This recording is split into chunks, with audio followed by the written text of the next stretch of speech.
Glória a Jesus. Boa noite aos irmãos. Paz do Senhor, amém?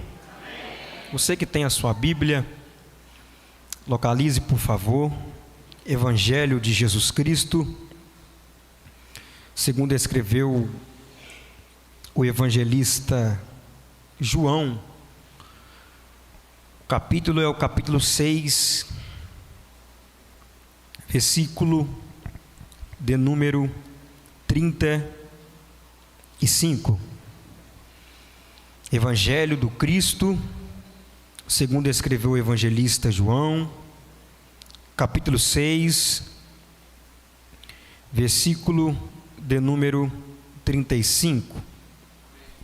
Nessa noite eu quero falar com os irmãos sobre 5 verdades que traz o verdadeiro descanso para os nossos corações. Amém? Evangelho do Cristo, segundo escreveu o evangelista João, capítulo 6, versículo 35, diz assim o texto sagrado: Declarou-lhes, pois, Jesus: Eu sou o pão da vida. O que vem a mim jamais terá fome, e o que crê em mim jamais terá sede. Porém eu já vos disse que, embora me tenhais visto, não credes. Todo aquele que o Pai me dá, esse virá a mim, e o que vem a mim, de modo nenhum lançarei fora. Porque eu desci do céu, não para fazer a minha própria vontade, e sim a vontade daquele que me enviou. Versículo 39. E a vontade de quem me enviou é esta: que nenhum eu o perca de todos os que me deu. Pelo contrário, eu o ressuscitarei no último dia. De fato, a vontade de meu Pai é que todo homem que vir o Filho e nele crê, tenha a vida eterna. E eu o ressuscitarei no último dia. Murmuravam, pois, deles os judeus, porque dissera: Eu sou o pão que desceu do céu. E diziam: Não é este Jesus, o filho de José? Acaso não conhecemos o Pai e a mãe? Como, pois, agora diz: desci do céu? Respondeu-lhes Jesus: Não murmureis entre vós. Ninguém pode vir a mim se o Pai que me enviou não o trouxer. E eu o ressuscitarei no último dia. Está escrito nos profetas: e serão todos ensinados por Deus. Portanto, todo aquele que da parte do Pai tem ouvido e aprendido, esse vem a mim. Não que alguém tenha visto o Pai, salvo. Aquele que vem de Deus, este o tem visto. Em verdade vos digo: quem crê em mim tem a vida eterna. Eu sou o pão da vida. Que Deus, mais uma vez, por graça e misericórdia, abençoe a exposição de sua palavra. Queridos, 5 verdades que traz descanso para os nossos corações. É bem verdade que os dias que nós estamos vivendo são dias maus, são dias difíceis, são dias onde as pessoas estão andando de um lado para o outro, na maioria das vezes, sem sem parar para pensar o que tem feito da sua vida. E até mesmo dentro da casa do Senhor, isso é uma realidade. Nós não sentamos mais para colocar a nossa vida em uma balança e talvez perguntar para Deus se nós estamos glorificando ao Senhor. É bem verdade que um dos principais motivos dessa correria, desse vai e vem desacerbado, é porque a gente parece que nós entramos no automático e estamos perdendo a noção de quem é Deus e o que Ele é. Nós precisamos parar a nossa vida um pouco e perguntar para nós mesmos: aonde está a minha confiança? Nós precisamos sentar e parar e perguntar para nós mesmos: aonde está a minha esperança? Para nós termos uma ideia, Jeremias, no capítulo 3 e no versículo 21, no livro das Lamentações, aonde Jeremias vai lamentar, ele vai chorar. O profeta Jeremias é conhecido como profeta chorão, pois ele lamenta pelo declínio, pela calamidade, pela forma que aquele povo estava vivendo. E no capítulo 3, versículo 21, Jeremias vai dizer o seguinte no livro de Lamentações: eu preciso trazer à memória aquilo que me traz esperança. É bem verdade que hoje em dia as pessoas têm depositado a sua esperança, a sua confiança naquilo que ela tem feito. É bem verdade que as pessoas hoje têm depositado a sua confiança, muitos, na sua conta bancária. Muitos olham para a sua conta que está no positivo e diz: eu estou fartado, eu não preciso de nada. E ali deposita a sua confiança. Em contrapartida, outros depositam a sua confiança na sua empresa.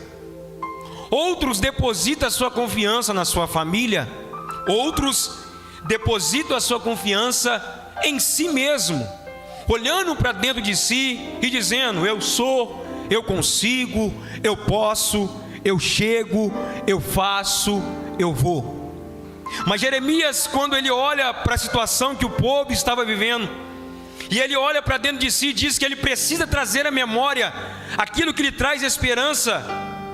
E no versículo 22 ele vai dizer que o que lhe traz esperança é as misericórdias do Senhor. O que precisa trazer esperança para o meu e para o seu coração é que Deus é misericordioso. E a Bíblia diz que o fato de nós não sermos consumidos, o fato de nós não sermos destruídos, porque Deus é 3 vezes santo. O único atributo de Deus em sua palavra que é levado ao 3º nível é a santidade de Deus. Deus é 3 vezes santo. E por isso que Ele nos alcançou e nos alcança através da sua bondade, da sua graça e da sua misericórdia. A sua esperança, a minha esperança, precisa ser o céu. Paulo vai dizer à igreja, aos Coríntios, que o homem que espera em Cristo só nessa vida é mais do que miserável. O grande problema da igreja hoje é que a vinda de Jesus já não é mais uma realidade. O grande problema da igreja hoje é que o coração da igreja, na maioria das vezes, não arde mais por esse acontecimento que irá marcar a igreja, o arrebatamento. Jesus virá para buscar o teu povo. Irmão, esse desejo precisa arder em nossos corações. Jesus disse que aonde estiver o teu tesouro, ali também estará o teu coração. A grande pergunta que eu faço para mim e para você nessa noite é: os nossos corações têm queimado por Deus? O nosso coração está desejoso pelo Senhor? O nosso coração de fato e de verdade está queimando pela presença de um Deus Todo-Poderoso que nos salvou e nos aceitou através da sua misericórdia? E eu preciso trazer isso na minha memória, porque o que me traz esperança é que eu mereci o inferno, mas Deus, com a sua misericórdia e graça, Ele me achou.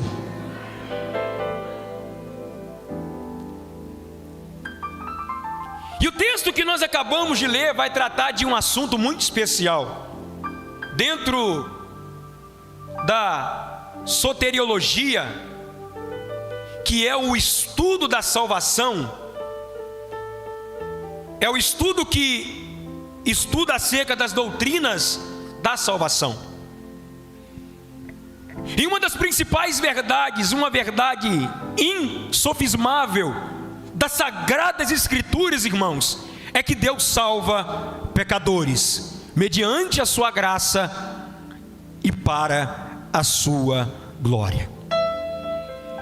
De Gênesis a Apocalipse não há discussão. Deus salva pecadores através da sua graça e para a sua glória.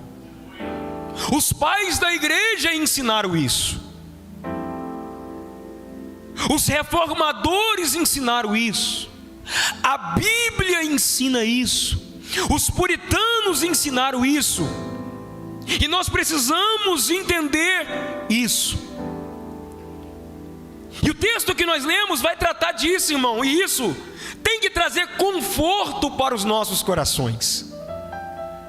Isso tem que trazer alegria para os nossos corações nos dias atuais. Acompanhe comigo o versículo 35. Declarou-lhe, pois, Jesus: eu sou o pão da vida. A primeira verdade que precisa estar em nossos corações é que Jesus não é um homem comum. Jesus é Deus, irmãos. Jesus não é um camarada legal. Jesus não é o camarada do momento. Jesus não é o camarada que ele é um cara maneiro. Jesus é Deus.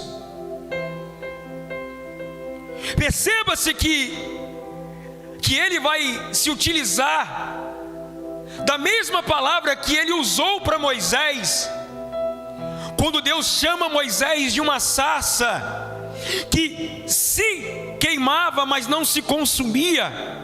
Deus dá um chamado para Moisés, e Moisés pergunta para Deus o que ele iria falar para Faraó. E se Faraó perguntasse o nome dele, qual o nome que ele deveria falar?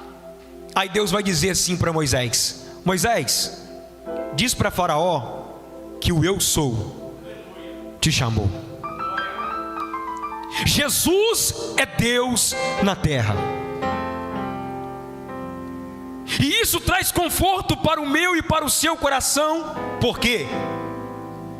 Porque se ele não tivesse vindo, se ele não tivesse descido, se ele não tivesse se doado para a sua obra voluntária, não teria ninguém capaz de fazer o que ele fez.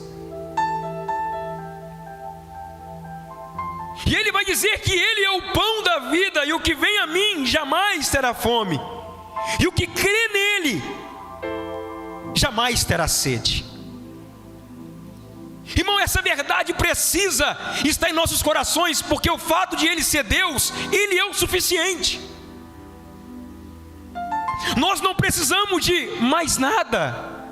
nós já temos tudo o que é Jesus. O grande problema é que o nosso tesouro não está em Jesus, está nas coisas. É por isso que nós estamos correndo de um lado para o outro, e nós não estamos conseguindo mais encontrar esperança e descanso para os nossos corações. Por quê? Porque tem gente na igreja achando que Jesus é um camarada legal. Tem gente na igreja achando que Jesus é o gênio da lâmpada mágica. Jesus é Deus.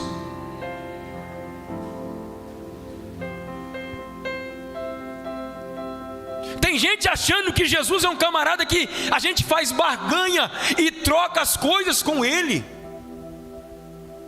É porque se eu der isso para Jesus, Ele vai me dar isso. É porque se eu fizer isso para Ele, Ele vai fazer isso para mim. É porque se eu doar isso para Ele, Ele vai doar isso para mim. Porque se eu der isso para Ele, Ele vai me dar um carro melhor. Porque se eu der isso para Ele, Ele vai realizar o meu sonho de mudar a mobília da minha casa. Porque se eu fizer isso, irmão, Jesus vai realizar o meu sonho de me formar na faculdade. Você precisa entender, irmão, que o que Jesus veio fazer aqui na terra vai além dos seus sonhos. O que Jesus veio fazer aqui na terra vai além dos seus desejos, vai além do seu pensamento, vai além daquilo eu e você imaginamos. Jesus é Deus, Ele foi ferido por Deus lá na cruz. E o pior de tudo, nós não queremos reverenciar a sua presença. O pior de tudo, nós queremos chegar diante dele, que é Deus, de qualquer maneira. Jesus é Deus, e isso traz conforto para os nossos corações.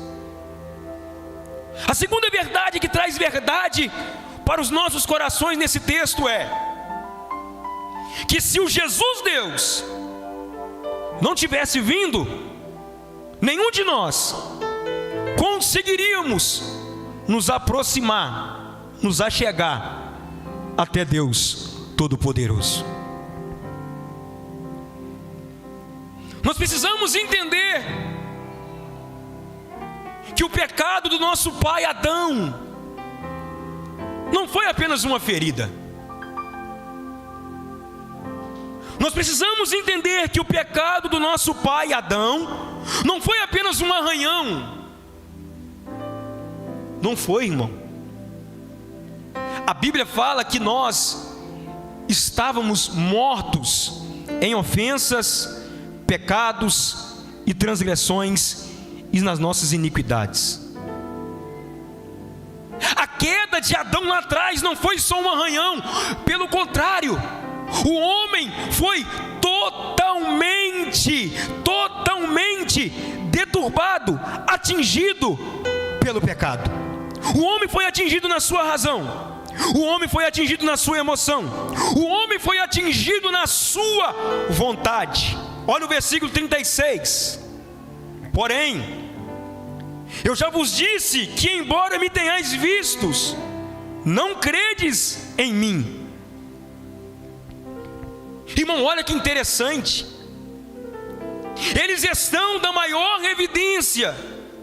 Eles estão perante o Filho de Deus e estão negando a sua divindade. Estão negando que Jesus é Deus, porque o homem é incapaz de perceber a sua necessidade diante de Deus sem uma ajuda, sem uma intervenção divina. E isso traz conforto para o meu coração. Por quê? Porque o fato de eu estar aqui nessa noite e reconhecer que Jesus é Deus, é porque esse mesmo Deus que veio, que morreu, que ressuscitou, Ele trabalhou no meu coração. Aí quando eu olho para esse texto, irmão, fica difícil não se alegrar. Fica difícil, irmão, não gerar vida e alegria no meu coração. Porque um comedor de angu, sem vontade nenhuma, sem perspectiva nenhuma de vida, um comedor de angu como eu, como você, que foi totalmente atingido pelo pecado, na razão, na emoção, na sua vontade, porque a nossa vontade, irmão, é de fugir de Deus. A nossa vontade, por natureza, é se tornar inimigo de Deus. A nossa vontade, a nossa natureza pecaminosa, ela aponta, ela corre, ela anseia pelo pecado. A queda dos nossos primeiros pais, ela aponta, irmão, para a nossa necessidade em Deus. Isso traz descanso para o meu coração. Por quê? Porque Ele me escolheu, porque Ele me chamou, porque Ele me santificou, porque Ele me justificou, porque Ele me reconciliou novamente. A aliança que estava quebrada, a inimizade que havia entre mim e entre Deus, foi reconstruída novamente através do sacrifício vicário de Jesus. E isso, irmão, precisa trazer descanso para os nossos corações. Só que não traz, na maioria das vezes. Sabe por quê? Porque isso aqui não é o suficiente para a gente. Sabe por que não traz, irmão? Porque a gente aprendeu que o Evangelho não é isso. A gente aprendeu que o Evangelho é oba-oba. A gente aprendeu que o Evangelho não é arrependimento. A gente aprendeu que o Evangelho não é nascer de novo. A gente aprendeu que o Evangelho é só vir na igreja. A gente aprendeu que o Evangelho é fazer uma berganha com Deus. A gente aprendeu que o Evangelho é só vir ouvir uma boa palavra, ouvir uma boa música e ir para casa e tá bom demais. Mas entenda uma coisa: Deus está convidando a minha e a sua vida para podermos viver algo nele especial. Isso precisa queimar e arder em nossos corações. O homem é incapaz de ir até a Cristo. Olha o que Paulo vai dizer em 1 Coríntios capítulo 15, versículo 21. Porque assim como por um homem veio a morte, também por um homem veio a ressurreição dos mortos. Pois como em Adão todos morreram, do mesmo modo em Cristo todos serão vivificados. Sabe qual é a esperança do meu e do seu coração? É que você era um cadáver que andava pela cidade de Miraí.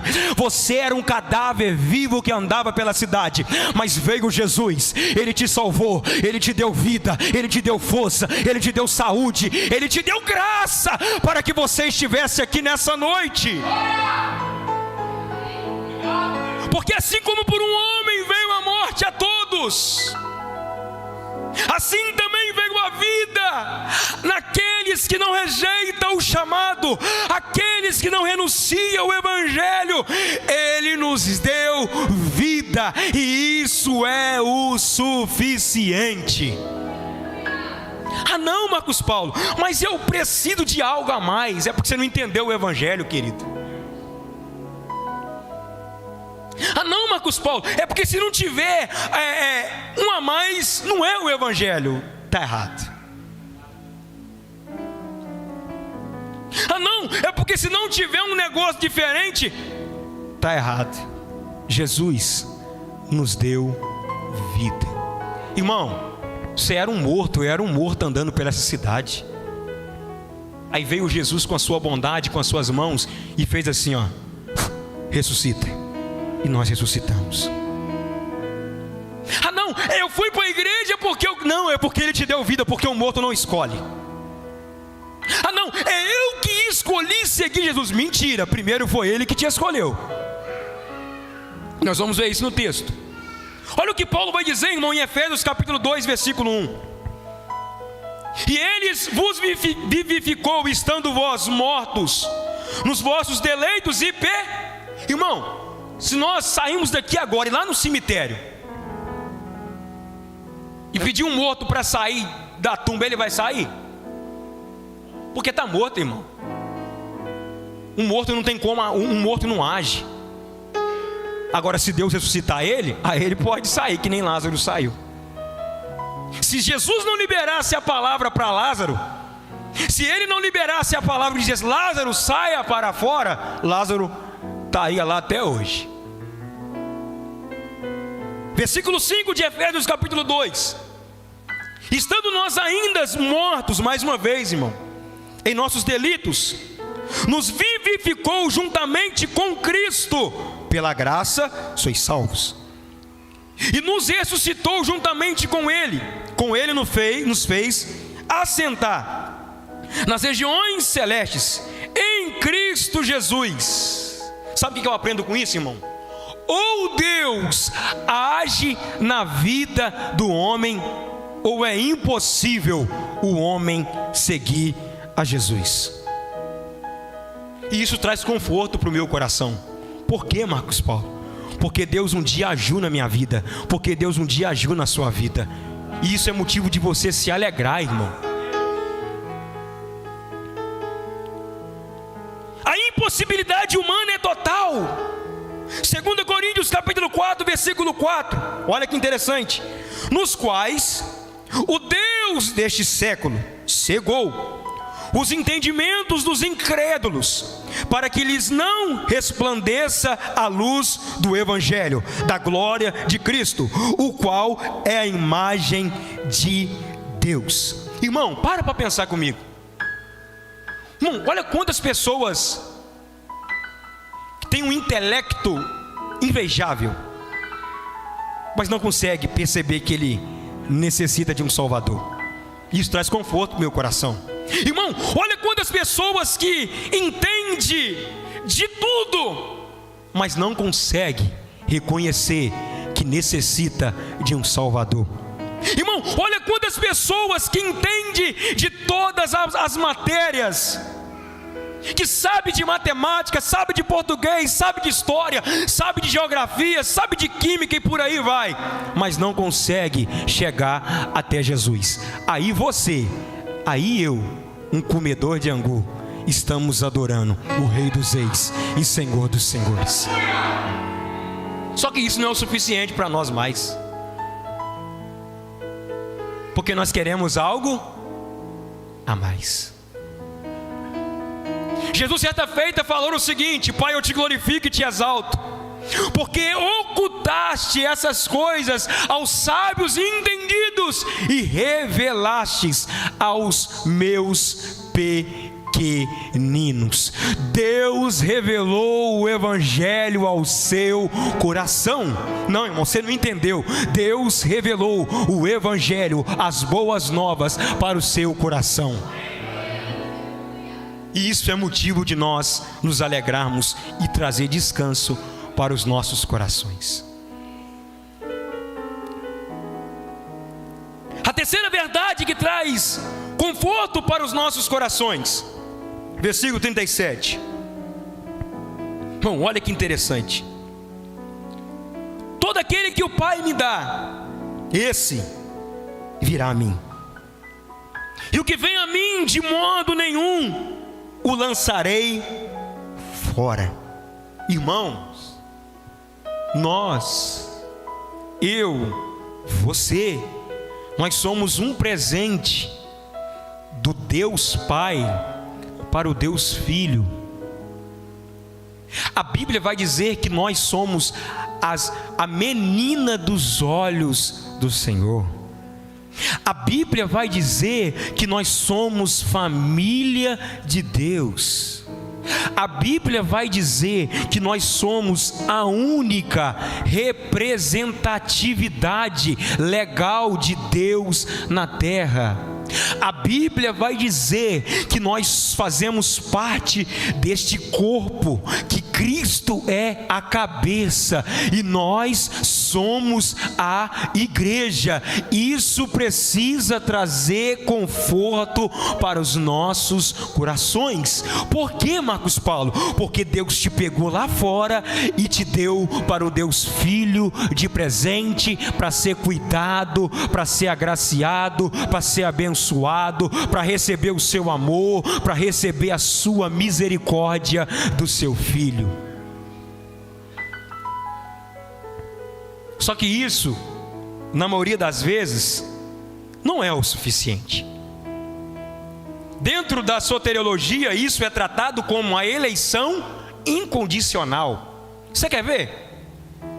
Irmão, qual é a condição que nós temos para ser escolhido por Deus? Fala uma. Porque você fala bem? Porque você é moralmente perfeito? Ah não, porque você é bonita ou bonito? Ah não, é porque eu ajudo as pessoas. Ah não, é porque eu estendo a mão para o próximo. Qual é a qualidade que nós temos, irmãos, para apresentar diante de Deus para sermos escolhidos por Deus?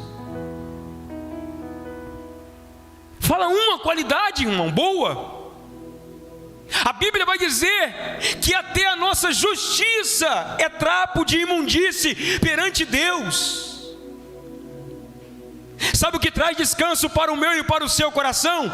É que essa eleição que Deus nos elegeu nele antes da fundação do mundo é uma eleição incondicional, porque se tivesse condições, ninguém seria escolhido.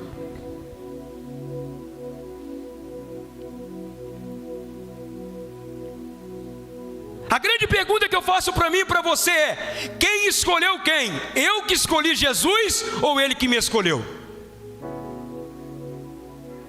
A gente, negócio de acostumar a igreja, eu estava perdido e encontrei Jesus, sim ou não? Mas na verdade, irmão, quem está perdido? Jesus ou eu que estou perdido para encontrar? Na verdade, quem me encontrou foi Jesus. E isso precisa trazer conforto para o seu coração. E Ele te chamou, não é porque você é o bambambam, porque você é o tal, não. Ele te chamou, sabe por quê? Porque Ele te amou primeiro. Ele te chamou porque Ele te chamou através da graça e da misericórdia dEle, irmãos. João, capítulo 15, versículo 16, olha que coisa linda, irmão. Vós não me escolheste a mim, mas eu vos escolhi a vós, e vos designei, para que vades e deis frutos, e o vosso fruto permaneça, a fim de que tudo quanto pedirdes ao Pai, em meu nome, Ele vos conceda. Então foi Ele que nos escolheu. 2 Tessalonicenses capítulo 2, versículo 13. Mas nós devemos sempre dar graças a Deus por vós, irmãos, amados do Senhor, porque Deus vos escolheu desde o princípio para a santificação do Espírito e a fé na verdade. Versículo 14. E para isso vos chamou pelo nosso Evangelho, para alcançardes a glória de nosso Senhor Jesus Cristo. Irmãos, isso precisa trazer alegria e conforto para os nossos corações. Deus nos escolheu lá no princípio. Oh, Jesus maravilhoso. Sabe aonde acontece a eleição de Deus? Não é na cidade de Mirai. A eleição aconteceu lá no princípio, porque diz a Bíblia que no princípio o verbo estava com Deus, e o verbo se fez carne. Jesus te escolheu, irmão, antes que você fosse formado, antes que você estivesse no ventre da sua mãe, antes que sua mãe fosse formada, seu tataravô, seu bisavô, Deus já havia te escolhido. E sabe qual é a notícia boa para você nessa noite? Você é um escolhido de Deus. Isso precisa trazer conforto, irmão, para os nossos corações. 1 Pedro, capítulo 2, versículo 7. Olha que texto lindo, irmão. E assim para vós, os que credes, é a preciosidade, para quem foi chamado, para quem foi escolhido, é a preciosidade. Mas para os descrentes, a pedra que os edificadores rejeitaram, esta foi posta como a principal da esquina, e como uma pedra de tropeço. Irmão, outra coisa que que traz conforto para o meu e para o seu coração é que Jesus para muitos é uma pedra de tropeço, mas para você Ele é uma rocha eterna. Para você Ele é o sol da justiça, que a qualquer momento Ele vai dizer para mim e para você: vinde a mim, bendito de meu Pai. O que o nosso coração precisa mais ansiar é ouvir essa palavra de Jesus: vinde a mim, bendito de meu Pai. Toma cuidado, porque você pode estar aqui dentro da igreja e talvez ele possa ser uma pedra de tropeço para a sua vida.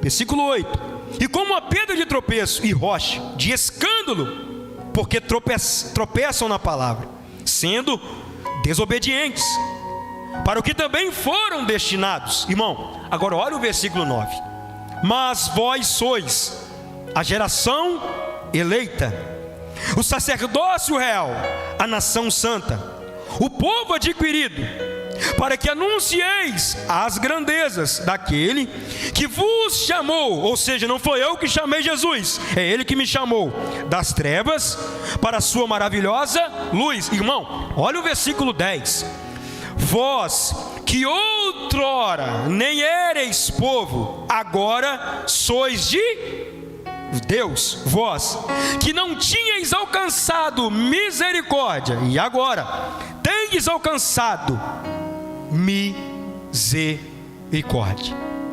Esse texto, irmão, de Pedro é lindo, porque Pedro vai dizer que nós que outrora não éramos nada, fomos alcançados por Ele. Mas o que eu acho mais lindo é o termo que Pedro vai usar: mas vós sois a geração eleita. Irmão, só para termos uma ideia, nós passamos de um ano agora para o outro, 2022 para 2023, por uma transição política. Um outro governo entrou, sim ou não? Todos nós aqui exercemos a nossa cidadania. Saímos de casa, fomos lá na urna e votamos. Alguns gostou, outros não, mas Deus está no controle. Nós saímos para exercer a nossa cidadania e tentamos eleger talvez o candidato que nós mais gostávamos e entendia que as suas propostas eram boas.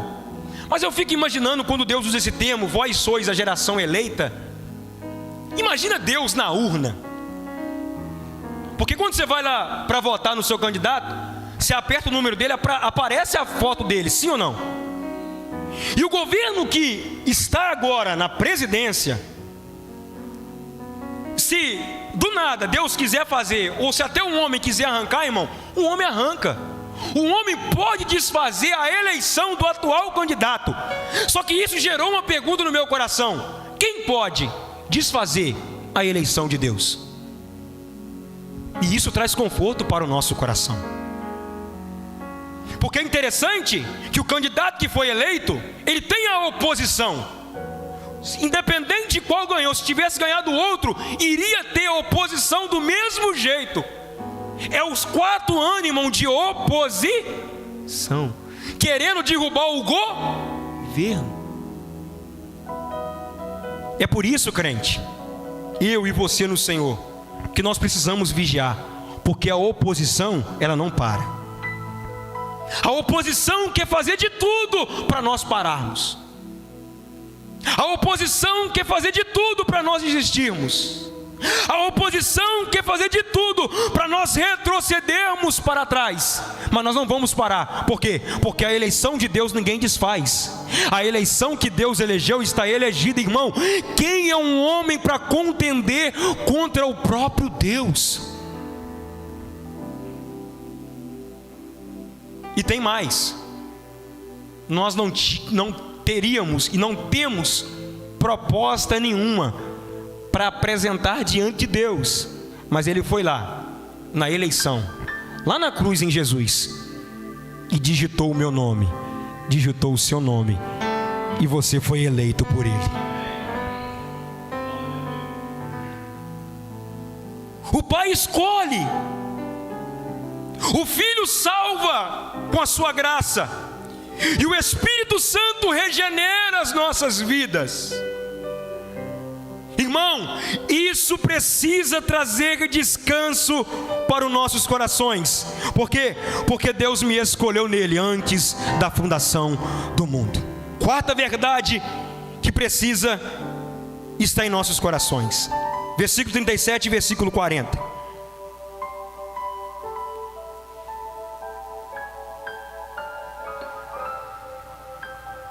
Irmão, olha que interessante, versículo 37 e o versículo 40. Todo aquele que o Pai me dá, esse virá a mim, e o que vem a mim, de modo nenhum o lançarei fora. Versículo 40. De fato, a vontade de meu Pai é que todo homem que vira o Filho e nele crê, tenha a vida eterna, e eu o ressuscite no último. A quarta verdade, irmão, que precisa estar em nossos corações, é que Cristo, Jesus, Ele não morreu para possibilitar a nossa salvação. Não. Jesus não foi na cruz e tornou possível a nossa salvação. Ele efetivou a nossa salvação. Vou repetir.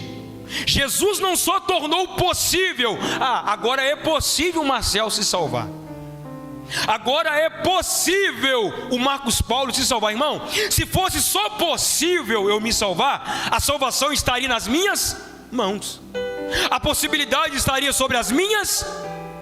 Só que Jesus, Ele é o sacrifício que foi aceito por Deus. Ele é o sacrifício vicário. Então Ele não morreu para possibilitar, Ele morreu para efetivar a minha e a sua salvação. E isso precisa trazer conforto para os nossos corações.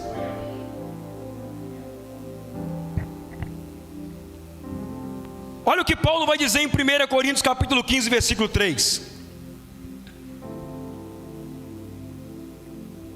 Porque primeiramente vos entreguei o que também recebi, que Cristo morreu por nossos pecados, segundo as Escrituras.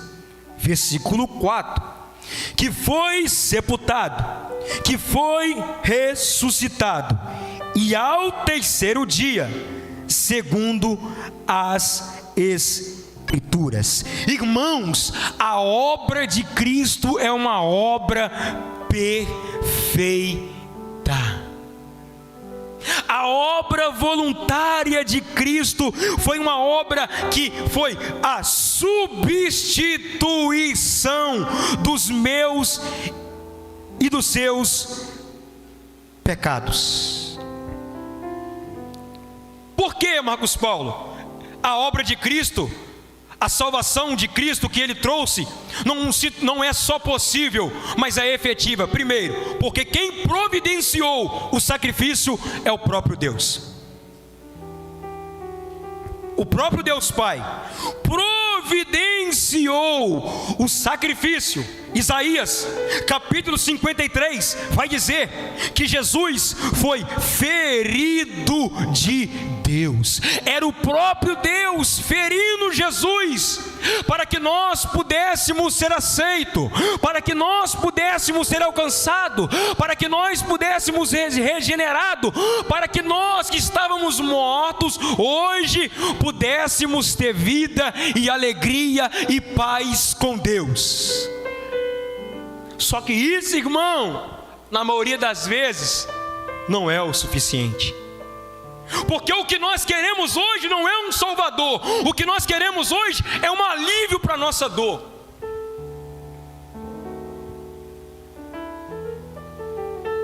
As pessoas vêm na igreja hoje para ter um alívio, para ter um momento de paz.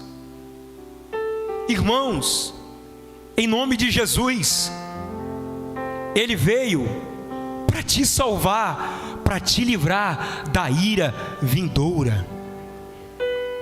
É por isso que Paulo vai dizer em Filipenses capítulo 4, versículo 14: desperta tu que dormes dentre os mortos, pois Cristo te esclarecerá.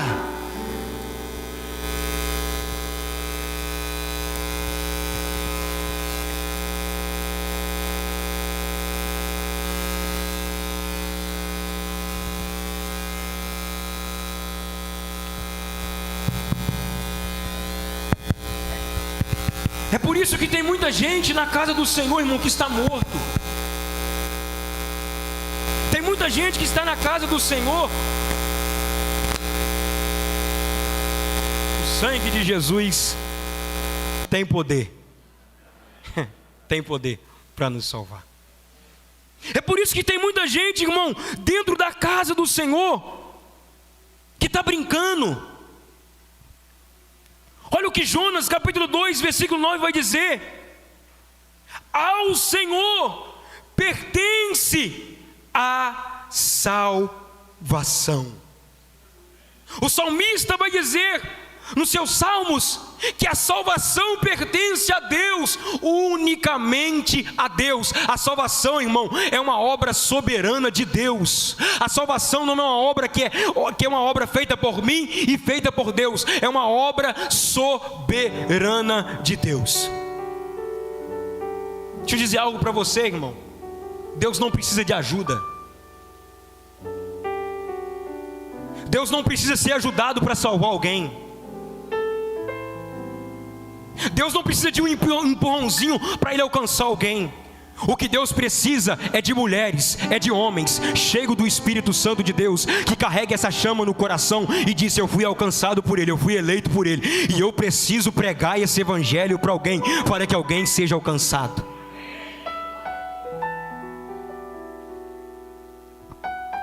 Isso precisa, irmão, estar em nossos corações. Acompanhe, olha comigo João capítulo 10. João capítulo 10, versículo 26.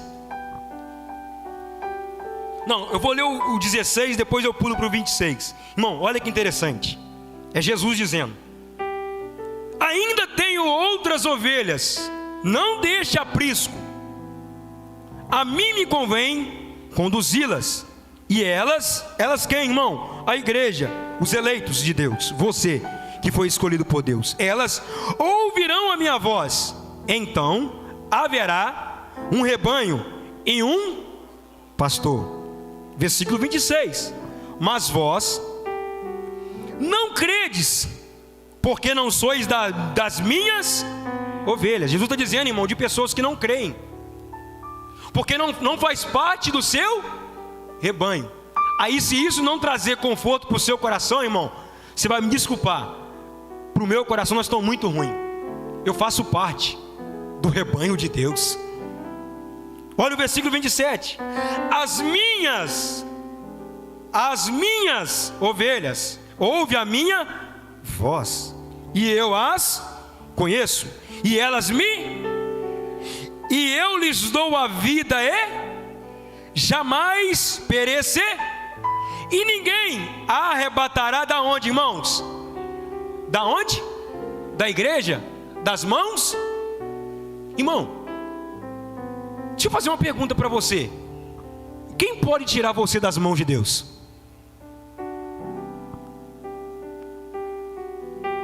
Quem vai contender com Deus? Olha o versículo 29. Aquilo que meu Pai me deu é maior do que tudo. Irmão, olha que lindo. E da mão do Pai ninguém pode arrebatar.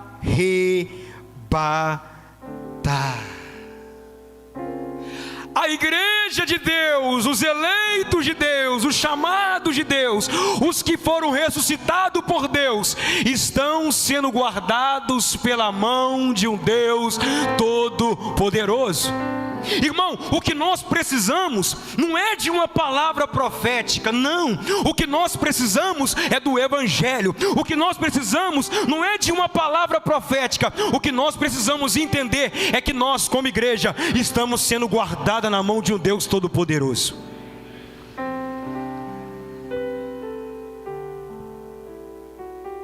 Deus te salvou, Deus te elegeu, Deus te escolheu, e o mesmo Deus que te chamou, te escolheu, Ele vai encarregar de te salvar naquele grande dia. Você vai ouvir do Pai: vinde a mim, bendito de meu Pai. Sabe por quê, irmão? Que ninguém pode ser arrebatado da mão do Pai? Porque os planos de Deus não é como o meu e como o seu. Nós se frustramos, irmãos? Quem já se frustrou aqui por algum projeto? Por um sonho? Quem nunca se frustrou? Quem nunca começou algo e parou no meio do... Aí eu faço uma pergunta para você: Deus pode se frustrar? O que Paulo vai dizer? Que aquele que começou a obra em vós, ele é fiel para quem, irmão Amauri?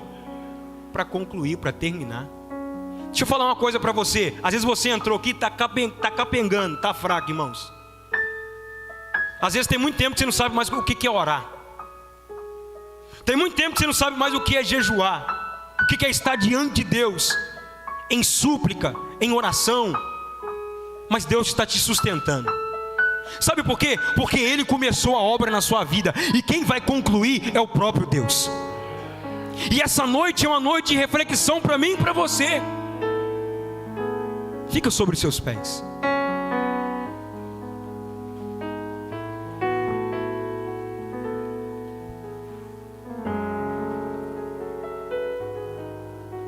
E eu termino lendo.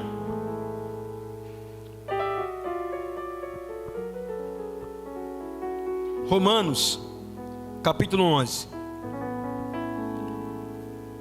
versículo 33 e 36. Para nós orarmos. Olha que interessante. Romanos 11, 33 ao 36. Ó profundidade da riqueza, tanto da sabedoria como do conhecimento de Deus. Quão insondáveis são os seus juízos, e quão inescrutáveis os seus caminhos. Quem, pois, conheceu a mente do Senhor?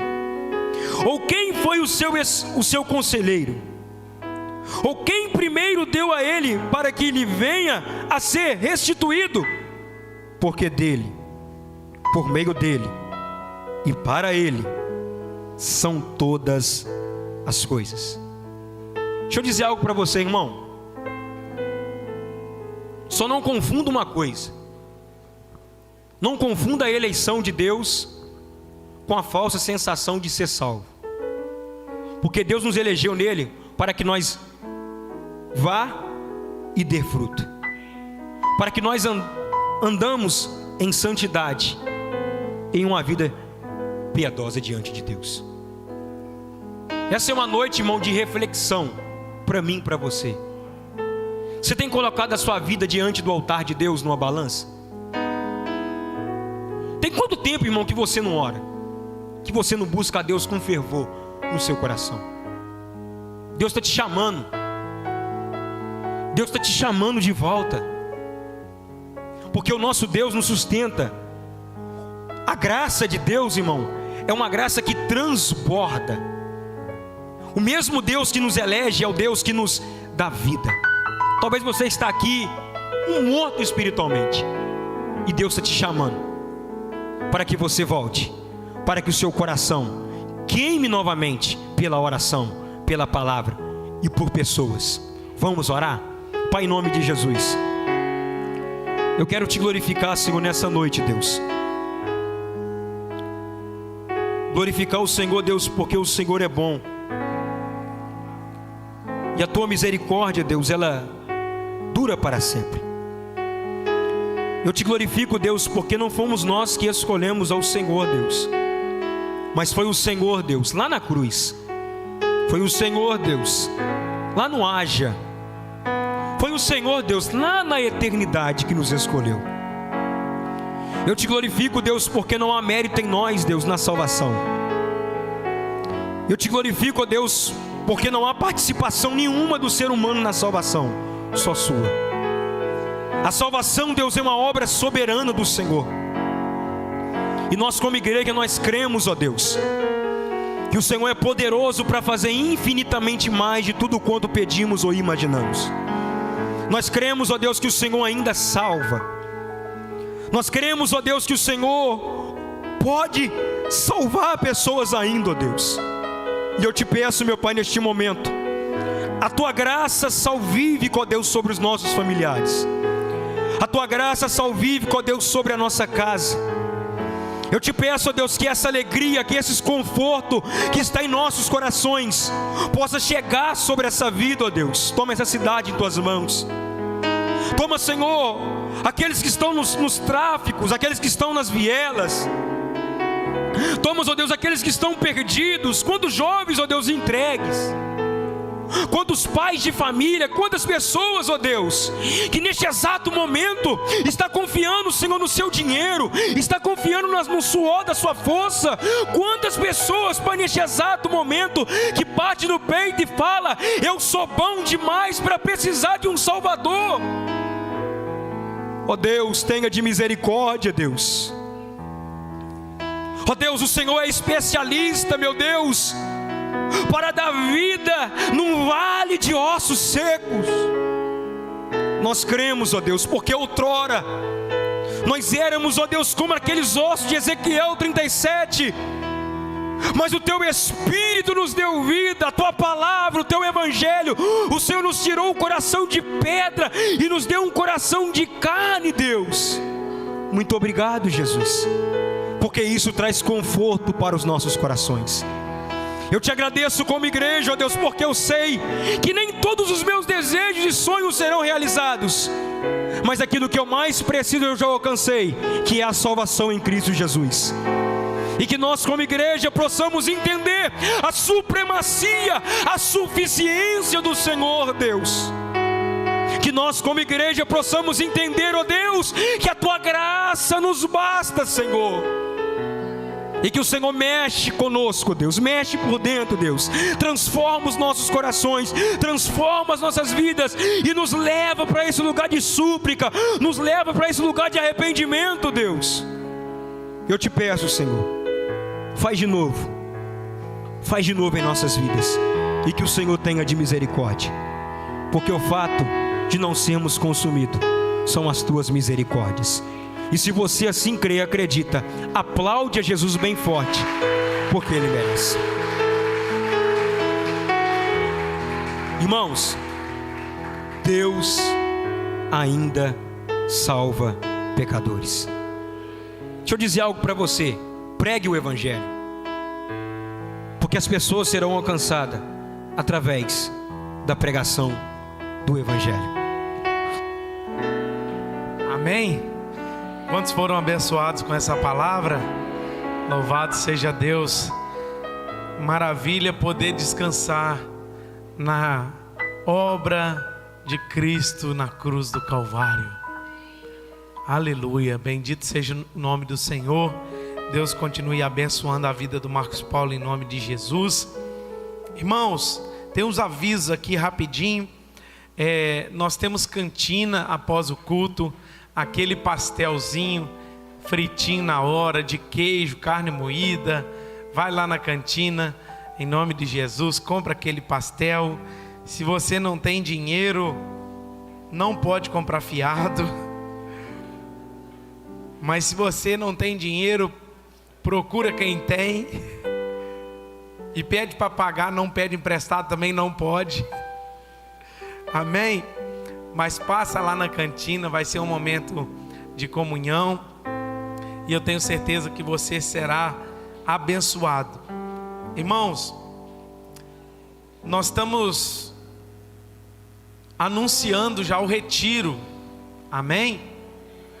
Retiro do carnaval, os 4 dias, será ali na Fazenda Mundial, 11 quilômetros, né, daqui lá, só asfalto, e vai ser 4 dias de bênçãos.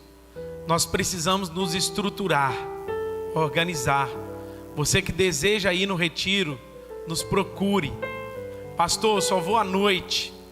Fale conosco. Pastor, eu vou passar o dia todo, vou ficar lá e vou vir embora para dormir em casa. Nos procure, nos comunique como vai ser as suas demandas aí, para a gente organizar direitinho os dormitórios lá. Meu desejo, irmão, é que todo mundo durma lá. Se não tiver jeito, a gente entende, tá? Mas é um momento de comunhão entre a igreja do Senhor, da gente crescer ali em comunhão com o Senhor Jesus. E o valor do retiro é R$100, amém? 4 dias, você vai café da manhã, almoço, café da tarde e jantar, incluído esses 4 dias, fora o local. Só o local lá, irmãos, eu paguei R$6.000 o aluguel, para caber a gente. Indo 100 pessoas, né, fica R$60 para cada um. Agora em 40, a gente tem que montar a estrutura toda, né, e ainda fazer a comida.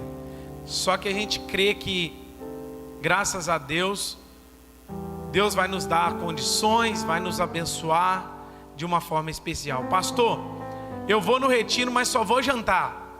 É R$25 a janta. Pastor, eu vou no retiro, vou tomar café da manhã e almoçar. R$25. Amém? Então compensa aí você fechar o pacotão e tá liberado os 4 dias, ok? Por que a gente faz isso? Deixa eu explicar para os irmãos. Infelizmente, tem uns irmãos que levam até família para comer, e a gente não está programado, e a gente precisa se organizar, tá bom? Então a gente tem essa organização. Passe para nós antecipadamente a questão do retiro. Quinta que vem tem o culto de apresentação de crianças. 4 crianças estarão sendo apresentadas aqui. Estaremos apresentando, dedicando essas crianças ao Senhor. Você que conhece pessoas que têm filhos que ainda não foram apresentadas, né? Traz para cá para a gente apresentar, fale conosco, e vai ser um prazer nós estarmos dedicando essas crianças ao Senhor. Domingo pela manhã, Escola Bíblica de Obreiros, está acontecendo aqui todo domingo, 8h45 inicia a oração, e 9h a palavra do Senhor. Domingo também, culto de louvor e adoração ao nosso Deus. Amém? Dia 5 de fevereiro, vai ter uma manhã com Deus aqui na igreja. O pastor Alisson vai trazer o louvor da igreja dele. O pastor Maurício de Cataguás estará ministrando aqui a palavra do Senhor. E dia 7 teremos confraternização de todas as células na igreja. 7 de fevereiro, terça-feira, nós teremos a multiplicação das células. Multiplicaram em mais 3 células, graças a Deus. Nós somos 13 células hoje, e nós vamos para 20 esse ano, em nome de Jesus. Amém? Aonde que tem líder e aonde que tem anfitrião, Deus sabe. Então, já guarda aí na sua agenda, em nome de Jesus. Vamos agradecer ao Senhor. João Pedro, quer falar alguma coisa? Amém.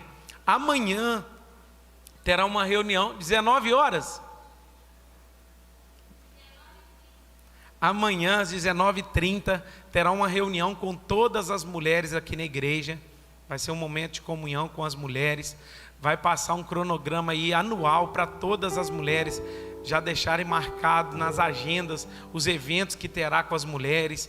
Esse ano já está programado aí para o mês de março, Congresso das Mulheres, né? Então amanhã às 19h30 tem uma reunião com todas as mulheres aqui na igreja. Vem para cá em nome de Jesus. Amém? Amém ou não amém? Que o grande amor de Deus Pai, a graça salvífica de nosso Senhor e Salvador Jesus Cristo, a doce comunhão e consolação do Espírito Santo de Deus seja com todos vocês, e com todo o povo espalhado na face da terra. E o povo diz: Deus abençoe e aplauda o nome do Senhor. Está encerrado em nome de Jesus.